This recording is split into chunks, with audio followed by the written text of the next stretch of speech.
भगवान के भक्तों की कथा जब हम पढ़ते हैं या सुनते हैं तो वो सिर्फ कथा नहीं होती, बल्कि कथा के माध्यम से हम जानते हैं उन भक्तों के चरित्र को, भगवान के प्रति उनकी निष्ठा को, उनके प्रेम और उनके शुद्ध और निश्चल भाव को, जिससे जुड़कर प्रभु अपनी विभिन्न लीलाओं को समाज के समक्ष प्रस्तुत करते हैं।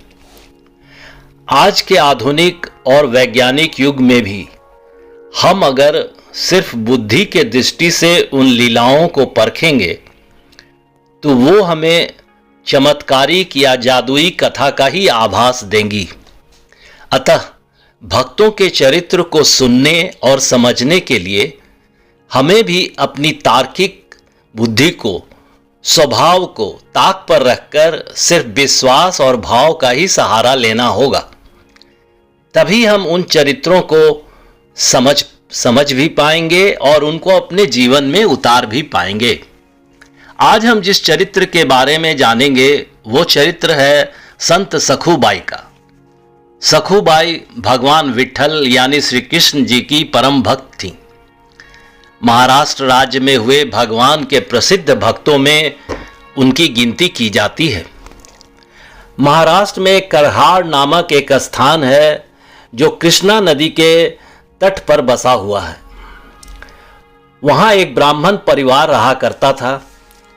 परिवार में वह ब्राह्मण स्वयं, उसकी स्त्री और पुत्र तथा साध्वी पुत्रवधू ये 4 प्राणी रहते थे। ब्राह्मण की पुत्रवधू का ही नाम सखुबाई था। सखुबाई जितनी ही अधिक भगवान की भक्त, सुशीला, विनम्र और सरल हृदया थी, उसके सास ससुर और पति तीनों उतने ही दुष्ट, कर्कश, अभिमानी, कुटिल और कठोर हृदय के थे। वे सखु को सताने में कोई भी कसर उठा नहीं रखते थे। तड़के से लेकर रात को सबके सो जाने तक मशीन की भांति बिना विश्राम काम करने पर भी सास उसे भरपेट खाने को भी नहीं देती थी। परंतु सखुबाई इसे भी भगवान की दया समझकर अपने कर्तव्य के अनुसार अस्वस्थ होने पर भी काम करती रहती। परंतु दुष्टा सास इतने पर ही राजी ना होती। वह उसे 2-4 लात घूंसे जमाए और उसको तथा उसके माँ बाप को 10-20 बार गालियां सुनाए बिना संतुष्ट नहीं होती थी। परंतु सखु सास के सामने कुछ न बोलती, लहू का घूंट पीकर रह जाती। वह इन दारुण दुखों को अपने कर्मों का भोग और भगवान का आशीर्वाद समझकर उन्हें सुख रूप में परिणत कर सदा प्रसन्न रहती। महाराष्ट्र में पंढरपुर वैष्णवों का प्रसिद्ध तीर्थ है। वहां प्रतिवर्ष आषाढ़ शुक्ला एकादशी को बड़ा भारी मेला लगता है। लाखों नर नारी कीर्तन करते हुए भगवान पंढरीनाथ श्री विट्ठल के दर्शनार्थ दूर दूर से आते हैं।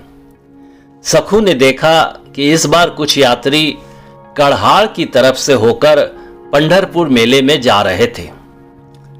सखु उस समय कृष्णा नदी पर जल भरने गई थी। उन सबको जाते देखकर उसके मन में भी श्री पंढरीनाथ के दर्शन करने की प्रबल इच्छा हुई। उसने सोचा कि सास ससुर आदि से तो किसी तरह आज्ञा मिल नहीं सकती और पंढरपुर जाना निश्चित कर लिया है, अतः क्यों न इसी मंडली के साथ चल पड़ूं। और यह सोचकर वह उस मंडली के साथ हो ली।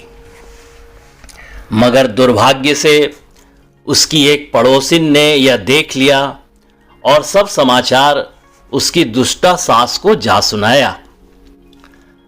वह सुनते ही सास जहरीली नागिन की तरह फुफकार मारकर उठी और अपने लड़के को सिखा पढ़ाकर सखु को मारते पीटते घसीट लाने को भेजा। वह नदी तट पर पहुंचा और सखु को मार पीट कर घर ले आया। अब तीनों की मंत्रणा के अनुसार 2 सप्ताह तक, जब तक कि पंढरपुर की यात्रा समाप्त नहीं होती है, सखु को बांध रखने और कुछ भी खाने पीने को न देना निश्चित हुआ। उन्होंने सखू को रस्सी से इतने जोर से खींचकर बांधा कि उसके सूखे शरीर में गड्ढे पड़ गए। बंधन में पड़ी हुई सखू भगवान से कातर स्वर से प्रार्थना करने लगी, हे नाथ, मेरी यही इच्छा थी कि यदि एक बार भी इन नेत्रों से आपके चरणों के दर्शन कर लेती तो सुखपूर्वक प्राण निकलते। मेरे तो जो कुछ भी हैं सो आप ही हैं, और मैं भली बुरी जैसी भी हूं आपकी ही हूं। हे नाथ, क्या मेरी इतनी सी बात भी ना सुनोगे? दयामय। इस प्रकार बड़ी देर तक सखू प्रार्थना करती रही।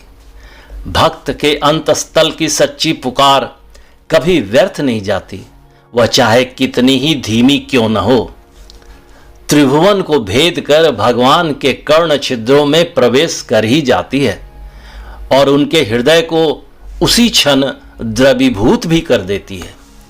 सखू की आर्त पुकार से बैकुंठनाथ का आसन हिल उठा।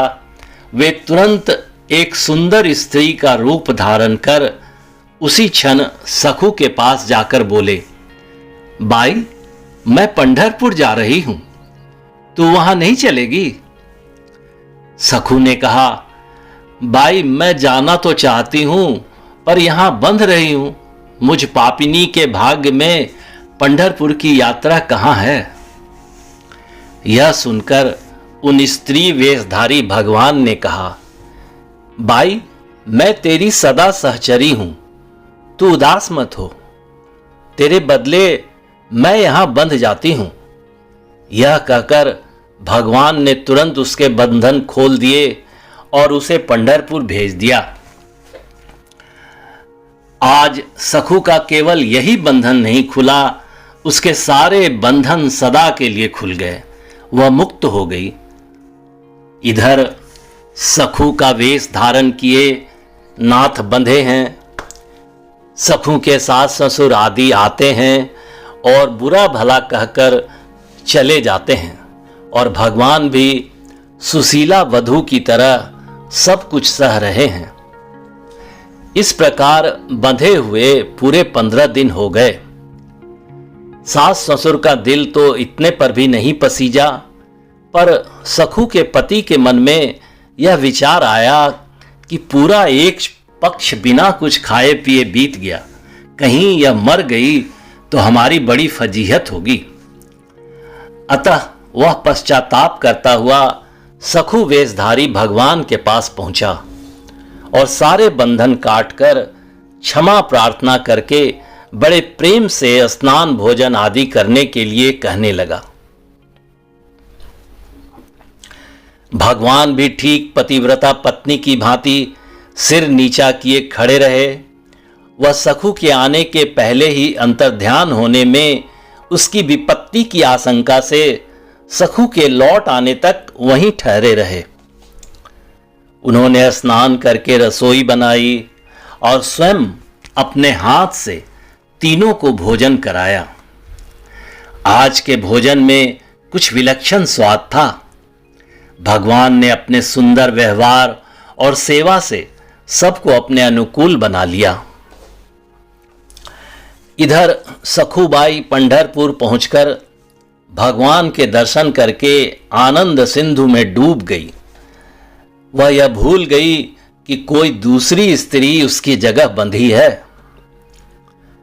उसने प्रतिज्ञा कर ली कि जब तक इस शरीर में प्राण है, मैं पंढरपुर की सीमा से बाहर नहीं जाऊंगी। प्रेम मुग्धा सखू भगवान पांडुरंग के ध्यान में संलग्न हो गई। वह समाधिस्थ हो गई। अंत में सखू के प्राण कलेवर छोड़कर निकल गए और शरीर अचेतन होकर गिर पड़ा। दैव योग से करहाड़ के निकटवर्ती किवल नामक ग्राम के एक ब्राह्मण ने उसे पहचानकर अपने साथियों को बुलाकर उसकी अंत्येष्टि क्रिया की।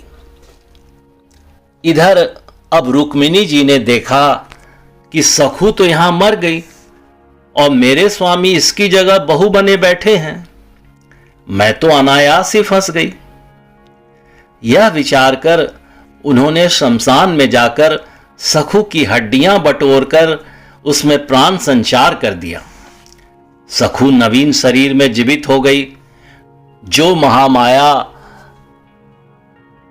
महामाया देवी समस्त ब्रह्मांड की रचना और उसका विनाश करती हैं, उसके लिए सखू को जीवित करना कौन बड़ी बात थी। उसे जीवित करके माता ने कहा कि सखुरी, प्रतिज्ञा यही थी ना कि तू अब इस देह से पंढरपुर से बाहर न जाएगी, तो तेरा वह शरीर तो जला दिया गया है। अब तू इस शरीर से यात्रियों के साथ घर लौट जा। सखुबाई यात्रियों के साथ 2 दिन में कड़हार पहुंच गई।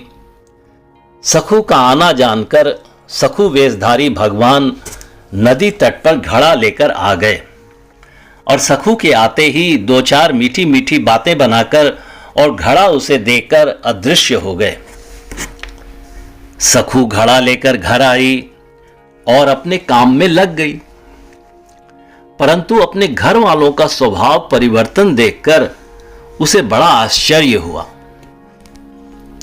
कुछ दिनों बाद वह कीवल गांव वाला ब्राह्मण जब सखू की मृत्यु का समाचार उसके घर देने आया और उसने सखू को घर में काम करते देखा, तब उसके आश्चर्य का पारावार न रहा।